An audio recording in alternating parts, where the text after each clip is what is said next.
예, 안녕하십니까. 저는 전북대학교의 정태석입니다. 네, 사회학을 전공을 했습니다. 오늘 제가 인문사회 학술 생태계 현실과 미래를 위한 대안이라고 하는 조금 이제 그 첫 발표이기 때문에 좀 큰 얘기로 이제 시작을 하게 되겠는데요. 우선 앞에서 이제 이 우리 국회의원 뭐 교육위원회 분들이 아주 이미 이제 좋은 얘기들 많이 해주셨는데 이제 그런 얘기들입니다. 말하자면 이제 우리가 그 지금 뭐 과학기술, AI 등등 이 과학기술적인 발전이라고 하는 것이 사회에서 중요한 관심거리가 되고 있는데 이런 과학기술적인 발전이라고 하는 것이 과연 과학기술에서만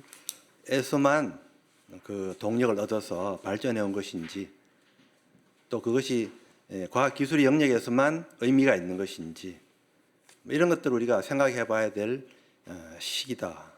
어떻게 보면 항상 그런 걸 생각해 와야 했어야 되는데 그렇지 못했던 부분들이 있는 것입니다. 그래서 그런 부분들을 좀 크게 한번 살펴보면은 우선 이제 사회 변동의 측면을 보면은 이미 우리가 지식 정보 사회라는 얘기는 오래 전부터 해왔고 최근에는 이제 인공지능 문제를 가지고 많이 얘기가 되고 있습니다. 그래서 인공지능 또는 과학기술 사회가 이제 급속히 발전하고 있어서 과학기술적 물질적 기반이라고 하는 것이 상당히 확대되고 발전되어 왔다 이렇게 볼 수 있습니다. 그런데 이건 과학기술적인 변화에만 한정되지 않고 실제로는 이것은 이 사회관계 또는 인간관계에 영향을 미치고 있는 것입니다. 예를 들면 우리가 인터넷이 발전된 네트워크를 통해서 사람들이 많이 접속하고 있다라고 하지만 그 접속이라고 하는 것은 흔히 우리가 AI, 코로나 시대에 이미 경험했듯이 비대면 어떻게 보면은 조금 차가운 관계로 이제 보이는 그런 식의 어떤 이 네트워크를 형성하고 있었던 것이죠. 그럼 그 속에서 우리가 실질적인 어떤 인간관계에서의 정서의 문제 이런 것들은 누가 어떻게 보살피느냐, 거기에 미치는 효과들 이런 것들은 누가 또 연구를 해야 되느냐 이런 문제들이 있는 것입니다. 그래서 이 과정에서는 우리가 이런 문제들을 살펴볼 수 있는 어떤 비판적인 이성 또는 지성 이런 것들이 또 필요하고 이를 위해서는 인문학적, 사회과학적인 소양을 길러줄 수 있는 학술 생태계의 어떤 이 지원이 뒤따라야 된다. 뭐 이런 얘기를 할 수 있겠습니다. 그 다음에는 인구와 지역 차원의 문제인데 학령 인구 감소 얘기는 뭐 이미 많이 하고 있고 그런데 이런 것 인구의 감소가 이 대학에 미치는 영향 같은 것들을 보면은 주로 이제 비수도권 사립대에 이제 이 학생들이 오지 않아서 폐교의 위기에 처하고 이런 이제 현실을 이제 알 수 있습니다. 근데 이것은 뭐 학교 하나 없어지는 문제를 넘어서 어떻게 보면 이 학교에서 일자리를 잡고 살아가야 하는 그 연구자들 이제 뭐 교수 자리도 물론 중요한데 그 외에도 다양한 연구자들도 있습니다. 이런 분들이 연구할 수 있는 또는 교육할 수 있는 기반을 잃어버린다는 것이죠. 이제 이게 결국은 전체적으로 보면 이제 학술 생태계의 붕괴의 위기로 다가온다 이렇게 볼 수 있습니다. 그 다음에 이제 또 지역이 지역의 사립대들 중심으로 폐교가 이루어지면 어떤 문제들이 또 생길 수 있냐 그런 것들을 보면은 이미 우리가 이제 경제, 산업, 교육, 문화 등에서 수도권 집중이라고 하는 것을 이미 실감하고 있는데 청년 인구들도 역시 수도권으로 이동하면서 지역의 쇠퇴가 이루어지고 있습니다. 이게 이제 대학의 폐교가 이루어지면은 이런 것들이 더 심화되겠죠. 그래서 이런 차원에서 보더라도 우리 인문사회 학술 기반을 확충해 나가는 것이 지역의 시민사회, 시민교육 발전에 중요한 계기가 된다는 것을 우리가 이해를 할 수 있습니다. 그리고 마지막으로 이제 인문사회 학술적 차원을 보면은 대학들이 지금까지 취업 중심 또는 뭐 충원율 중심, 충원율이라고 하는 결국은 취업 잘 되는 학과에 충원이 되는 학생 충원이죠. 학생들이 이제 들어가는 뭐 이런 현실을 얘기하는 것인데 이것이 이제 인문사회 계열 학과들 중심으로 학생들이 잘 충원되지 않고 하는 이게 결국은 취업이 안 된다라고 하는 것과 연관이 되어 있습니다. 그렇게 되면은 학과가 사라지고 또 학과가 없어지면은 인문사회 연구자들의 일자리도 사라지고 뭐 이렇게 되는 것이죠. 그래서 결국은 전반적으로 인문사회 연구자들의 일자리 감소와 생활 기반의 열악화 이런 것들이 이제 생길 수밖에 없다는 것입니다. 이게 뒤에 보게 되겠지만 인문사회 계열의 대학원 진학이나 박사학위 취득자 수가 급격히 감소하는 현실로 나타나고 있습니다. 이것은 결국은 인문사회 학술 생태계가 점점 쇠퇴하고 붕괴의 위기에 처해 있다라고 하는 것을 말해주는 것이죠. 그래서 어떻게 이런 재생산 위기를 극복할 것인가 이것이 결국은 사회적인 중요한 과제다라고 하는 얘기를 할 수 있겠습니다. 좀 더 구체적으로 이제 한국 사회 교육 및 학술 연구의 사회 조건을 한번 살펴보면은 학령 인구 감소와 관련돼서 이제 사립대 비수도권 사립대의 폐교 위기를 보면 학령 인구가 2035년에 약 40만 명, 2040년에 약 26만 명 정도 급격히 이제 감소를 합니다. 지금 현재 이제 전체적인 정원이 입학 정원이 약 34만 5천 명. 여기 이제 수도권이 서울 수도권이 13만 4천 명. 이 정도 이제 현행 유지가 되면 어떻게 될까요? 2040년쯤 되면은 전부 다 대학을 간다고 하더라도 50%는 서울 수도권으로 가게 된다는 얘기죠.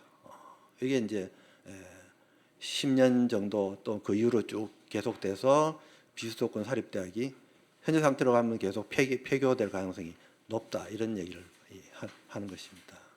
그다음에 취업률, 정원, 충원율 등 기준으로 학과가 우선 폐과가 진행되고 이렇게 해서 일자리가 사라지는 이런 이제 식으로 이런 학술 연구 기반이 잠식되는 현상이 이제 지속될 것이고 이것은 지역 사회의 경제적 문화적인 쇠퇴도 함께 가속화시킬 것이다 이렇게 볼 수 있습니다.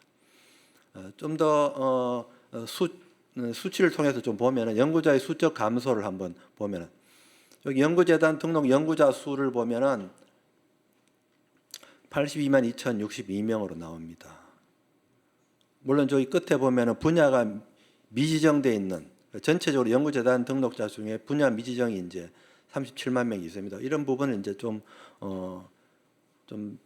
제외하더라도 이제 일반적인 어떤 흐름을 우리가 이해를 할 수 있는데 등록된 인문학자 4만 1,000명, 1,500명 정도, 사회과학자 7만 6천 명 정도, 예술, 체육 2만 4천 명 정도. 그런데 공학은 상당히 많습니다. 15만 5,600명, 자연과학은 7만 2,300명 정도. 실제로 뭐 사실 인문사회 예술 분야만이 아니라 뭐 자연과학도 뭐 기초학문으로서 상당히 이제 위태로운 상황이다 이런 얘기가 있는데 인문사회과학 쪽이 좀 더 그런 위기가 좀 심화되고 있다 이렇게 볼 수 있습니다. 여기서 이제 또 눈여겨볼 부분은 인문학 분야에서 30대 연구자 수와 40, 50대 연구자 수를 비교하는 겁니다. 대부분의 연구 분야에서 30대 연구자 수가 50 내지 60%에 불과하다. 이 부분은 뒤에 표를 통해서 한번 보겠습니다. 인문학 연구자 통계를 보면은 30대와 30대 이하의 연구자 수가 쭉 나오고 그 연구자 수가 전체적으로 보면은 이제 57명, 역사학은 6,580명, 철학은 뭐 4,012명 이렇게 되어 있습니다. 그런데 전체 연구자 수에 비해서 30대를 보면은 수가 상당히 줄어들었다는 걸 볼 수 있습니다. 구체적인 것은 여기에 보시면은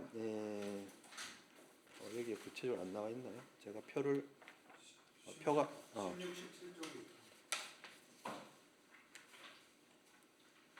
예, 제가 지금 이 40대, 50대 통계가 나와 있는 자료가 지금 실리지 않았는 것 같은데 다시 돌아가서 보면은 예를 들면은 이 철학이나 신학 이런 종교학, 신학 이쪽 분야에서는 50대나 40대의 숫자하고 이렇게 비교를 해보면은 3, 40대의 숫자가 거의 뭐 한 30% 정도밖에 안 된다. 이게 이제 우리가 인구가 감소하지 않느냐 이렇게 얘기할 수 있는데 인구가 감소하고 있는 속도에 비해서 연구자의 감소하는 그 속도, 이 비율이라고 하는 것이 훨씬 급속하다라고 하는 것을 우리가 확인을 할 수 있습니다. 이게 이제 사회과학도 마찬가지입니다. 사회과학도 대충 한 30대 정도, 20대까지 포함해서 30대 이하의 연구자 수가 40대나 50대 연구자 수에 비해서 한 5, 60% 정도, 거의 뭐 절반 정도밖에 안 된다는 얘기입니다. 예를 들면 심리학, 심리과학을 보면은 예외적으로 140%다. 이게 결국은 이 요즘 심리 상담사 등등등 이게 이제 잘 나가는 학과, 이런 이제 취업과 관련된 학과만 저렇게 학생들이 몰리고 연구자들도 몰리고 있다, 이렇게 볼 수 있습니다. 그래서 이렇게 이 인구의 감소 비율에 비해서 훨씬 더 급속한 속도로 지금 연구자의 수가 감소하고 있다는 것을 확인을 할 수 있습니다. 또 한국직업능력연구원의 국내 신규 박사학위 취득자 조사에서는 제가 좀 전에 보여드린 것은 이제 연구자 통계, 연구재단에서 운영하는 그 통계 자료를 본 것이고, 여기서는 이제 직능원의 어떤 자료입니다. 여기서도 2024년 신규 박사학위, 국내 박사학위 취득자 중에 무직자 비율이 28.9%, 인문학 및 문화예술 분야는 40%. 여기 뭐 사회과학 전체 중에서 이제 인문학 문화예술 분야가 더 이제 심각하다는 것을 볼 수 있습니다. 그리고 뭐 취업됐다 하더라도 신규 박사 취업자 중에 25.5%가 2천만 원 미만이다. 2천만 원이면 지금 뭐 최저 임금보다도 못한 그런 상황이라고 볼 수 있죠. 이런 이제 상황에 놓여 있고 71%는 4천만 원 미만이다, 이런 그 상황입니다. 이런 어떤 상황은 결국은 그동안 인문학 또는 사회과학에 대한 재정 지원에서의 격차와 이제 연관되어 있습니다.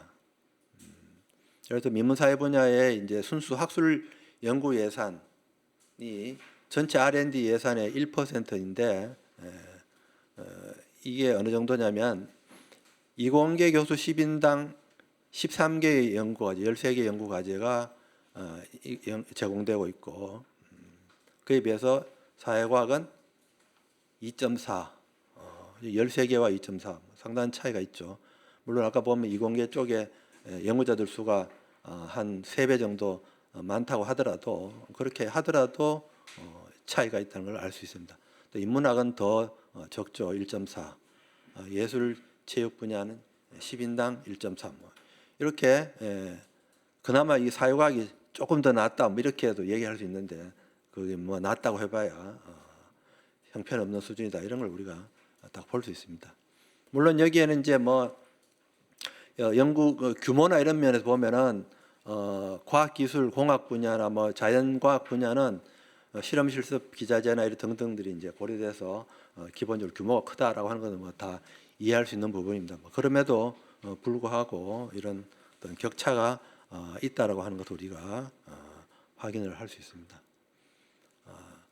그 다음에 이제 법적 제도적 기반이 취약하다. 이게 이제 이 부분을 보면은 우리 사회가 이제 그동안 뭐 경제 성장에 이제 몰두하면서 생산력 발전의 중요한 기반이 되는 과학 기술의 발전, 여기에 그나마 더 집중해 왔다는 것을 이제 우리가 이해할 수 있는데, 이런 방향에서 이 과학 기술 분야를 진흥하는 이런 쪽으로 관심을 많이 기울이다 보니 그동안에 이 분야에서는 다양한 법들도 마련돼 왔다는 것을 이제 확인할 수 있습니다. 그래서 과학기술 분야 2001년에 과학기술기본법이 제정됐고, 기초연구진흥 및 기술개발 지원에 관한 법률, 여성과학기술인 육성 및 지원에 관한 법률, 국가과학기술자문회의법, 국가연구개발혁신법 등 다양한 법들이 제정되어 있습니다. 그런데 인문사회 문화예술 분야에서는 미래를 전망하고 기획하며 학술 연구와 교육을 뒷받침할 심의기구나 자문기구 이런 것들이 거의 없습니다. 국가과학기술 분야는 국가과학기술자문회의법에 근거해서 대통령이 의장을 맡는 국가과학기술자문회의를 설치하여 상술기구로 운영하고 있습니다. 이 부분은 이제 뒤에 발표해 주실 유행복 이사장님의 글에 어느 정도 잘 다뤄지게 되겠습니다. 그리고 최근에 이제 전국 교수 연대 회의에서도 여러 가지 이제 대학 이제 고등교육 정책이라고 할 수 있겠죠. 고등교육 정책에 대한 제안들을 이제 내놓았는데, 여기서도 인문사회 및 문화예술 분야의 학술 연구 기반 형성과 학술 발전을 위해 인문사회학술진흥법 또는 기초학문진흥법의 필요성을 제기했고, 인문사회학술위원회, 인문사회학술진흥원 등 다양한 기구 설립을 법제화하고 재정적 지원을 해야 된다라고 하는 점들을 이제 강조하기도 했습니다. 자, 이렇게 해서 인문사회 학술 연구 기반 강화와 지역 기반 학술 정책의 강화가 이제 필요하다는 결론을 좀 말씀드릴 수 있을 것 같습니다. 그래서 우선 이런 정책적인 제안이 어떤 방향으로 이루어져야 될 것인지에 대해서 크게 보시면은 첫 번째는 이제 대학 폐교가 이루어지는 현실. 물론 이제 당장에는 조금 늦춰질 수 있지만 이제 앞서 봤듯이 2035년, 40년 이렇게 가면은 항행 요구가 이제 급격히 이제 감소되는 것을 이제 확인할 수 있는데, 이런 상황에서도 계속해서 이제 국립대까지도 학과 정원 충원율이나 취업 실적 등을 기준으로 해서 계속 학과를 이제 통폐합하고 줄이고 이렇게 해나간다면은 이런 쪽에 이 학술 연구 기반은 당연히 이제 무너지게 됩니다. 교수 일자리가 이제 사라지게 되면은 학술 연구 기반이 급격히 약화될 것입니다.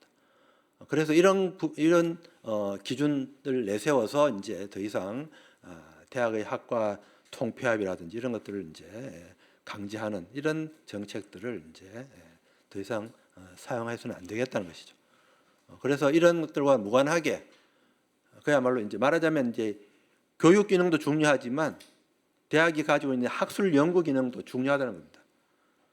그래서 지금은 교육을 중심으로 교육을 기준으로 대학을 운영한다라고 하는 그런 어떤 생각을 가지고 있었다면은 이제는 교육만이 아니라 학술 생태계를 유지하기 위한 학술적인 기반을 어떻게 대학 내에서 유지하느냐라고 하는 부분을 중요하게 생각해야 한다는 겁니다. 그래서 이런 이 다양한 전공에서 교원과 연구자 수를 일정하게 유지하는 정책을 통해서 학술 생태계를 어떻게 유지해 나가고 키워 나가느냐라고 하는 어떤 정책적 사고의 전환이 필요하다, 이런 말씀을 드릴 수 있겠습니다. 그 다음에는 이 대학과 연구소에만 이제 의존해서 일자리를 만들고 또 거기에서 학술 연구를 진행하는 것이 분명하게 이제 어려움이 있다. 예를 들면 뭐 지방 비수도권 사립대 경우에는 거기에는 그야말로 앞에서 이야기하는 충원율이나 취업 실적 이런 것들이 이제 중요하고 거기에 따라서 학생들이 오고 안 오고 뭐 이런 게 다 결정되기 때문에 더욱더 열악한 상황에 놓일 텐데, 그렇게 되면은 일자리를 잃은 이 연구자들은 어디로 가느냐 뭐 이런 것들을 고민을 해야 되는 것이죠.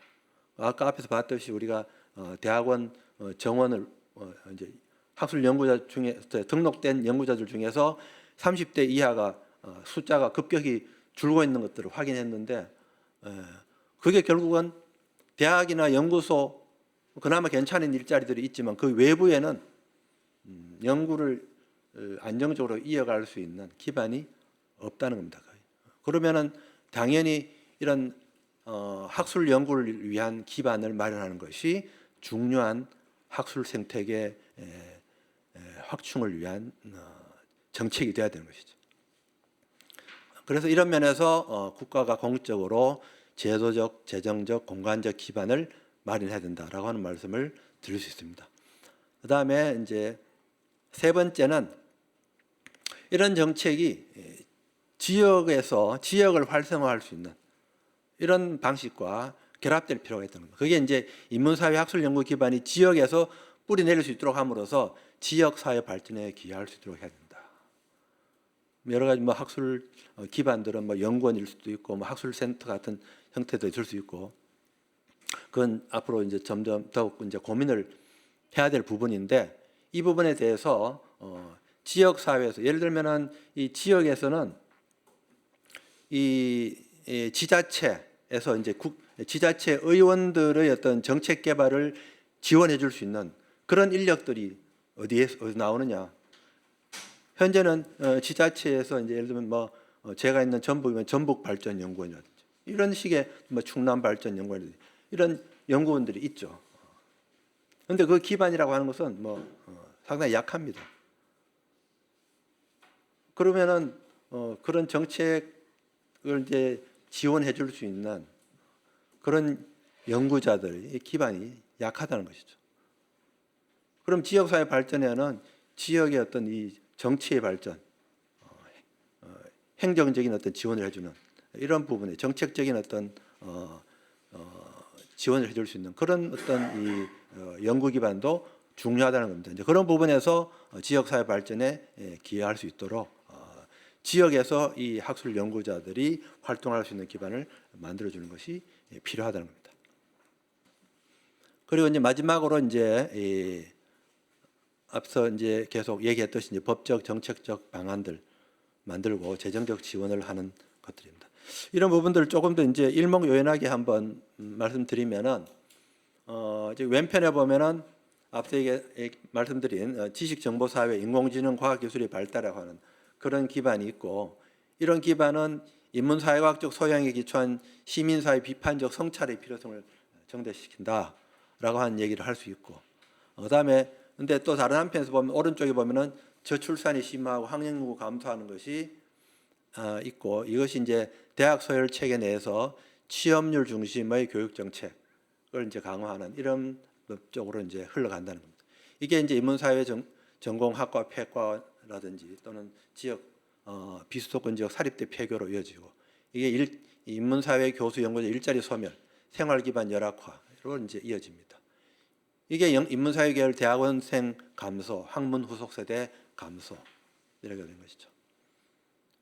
그래서 한편으로는 이 학술 생태계 기반들이 이제 쇠퇴하고 또 지역의 어떤 연구 기반도 쇠퇴하는 그런 문제들이 생겨나고 다른 한편에서는 인문사회과학적인 소양 또 시민 의식 이런 것들을 고양시킬 수 있는 그런 기반들이 이제 필요해지는 이런 이중적인 어떤 이 필요성 이런 것이 이제 정부 주도 인문사회과학 학술 진흥 정책이 시급히 마련돼야 된다라고 하는 것을 이제 얘기해 줄 수 있는 것이라고 볼 수 있습니다. 이렇게 해서 인문사회과학 학술 연구 생태계를 회복하고 또 대학 연구소 외부에서의 지역 학술 연구 기반을 형성하는 방향으로 나가게 되면서 전체 학술 생태계도 회복하고 지역 사회 발전도 이루는 이런 길로 가는 것이 필요하다라고 하는 말씀을 드릴 수 있겠습니다. 요 이제 앞에서 뒤에 좀 더 이제 상세히 얘기될 것으로 봅니다. 이거 뭐 인문사회과학 쪽의 연구비 또 그다음에 사회과학자들, 인문학자들의 이제 이 30대의 학자들이 얼마나 줄어드는지 이런 것들을 보여줄 수 있는 표를 참조해 주시면 되겠습니다. 자, 이것으로 제 발표를 모두 마치겠습니다. 고맙습니다.